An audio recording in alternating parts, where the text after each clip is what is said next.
हाल ही में एक बड़ी खबर सामने आई थी जम्मू कश्मीर से, और जम्मू कश्मीर में जिस तरह हिंदुओं के साथ बर्बरता की जा रही है वो वाकई शर्मनाक है। एक देश जहां बहुसंख्यक समुदाय में हिंदू रहते हैं, वहीं देश के एक राज्य में हिंदुओं की टारगेट किलिंग की जाती है। इस पूरे मामले में अब जम्मू कश्मीर के हिंदुओं का गुस्सा फूटा है। एक तरफ वो धरना प्रदर्शन कर रहे हैं, वहीं दूसरी तरफ राहुल भट्ट के पिता ने गंभीर आरोप लगाए हैं। उन्होंने साफ शब्दों में कहा है कि सरकार आखिर क्यों कश्मीरी हिंदुओं को सुरक्षा देने में असफल हो रही है। उन्होंने ये भी कहा है कि कार्यालय के अंदर जाकर किसी को मार देना ये दिखाता है कि कहीं ना कहीं सुरक्षा में भारी कमी है और सुरक्षा नहीं दी जा रही है। आपको बता दें, एक 5 साल की बच्ची है राहुल भट्ट की, और साथ ही साथ अब उनकी बीवी और बच्चे के लिए रोजी रोटी का संकट आ खड़ा हुआ है।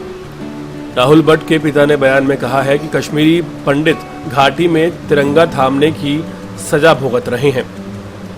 गौरतलब है कि 2011 में राहुल भट्ट की नौकरी लगी थी और उन्होंने प्रशासन से यह अपील की थी कि उनका ट्रांसफ़र कर दिया जाए, लेकिन ट्रांसफ़र नहीं किया गया था।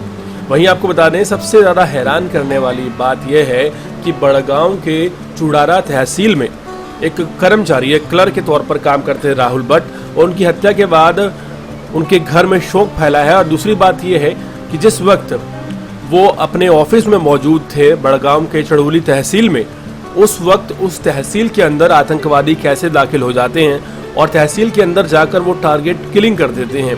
इस पर सवाल उठते हैं कि आखिर कश्मीरी पंडितों की सुरक्षा के लिए सरकार और प्रशासन ने क्या पुख्ता इंतजाम किए हैं। जहां वो अपने एक ऑफिस में, एक सरकारी महकमे के ऑफिस में सुरक्षित नहीं है, वहां वो रोड पर या अपने घर पर किस तरह से सुरक्षित होंगे। एक तरफ सरकार ने आर्टिकल 370 हटाया है, दूसरी तरफ बहुत से दावे किए हैं कि कश्मीरी पंडितों का पुनर्वास किया जाएगा, उन्हें दोबारा बसाया जाएगा।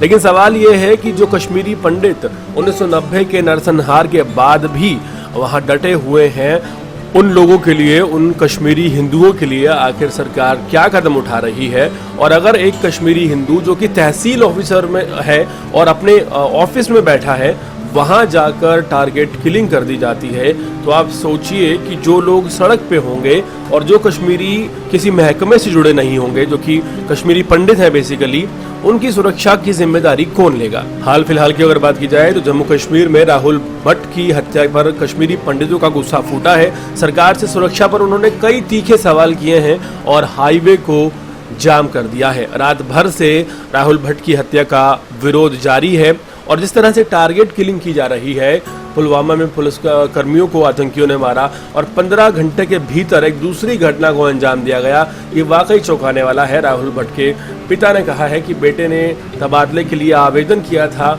और मेरा बेटा तिरंगा उठाने की सजा भुगत रहा है। हाल फिलहाल की अगर बात करें तो वाकई सुरक्षा पर सवाल खड़े हो गए हैं हिंदू कश्मीरी पंडितों की, और सवाल ये उठता है कि जहां सरकार बड़े बड़े दावे करती है, वहां सुरक्षा के लिए आखिर क्या इंतजाम किए गए हैं। देश और दुनिया की तमाम खबरों से जुड़े रहने के लिए हमारे चैनल को सब्सक्राइब करें ताकि आप तक पहुंचता रहे हमारा हर लेटेस्ट अपडेट।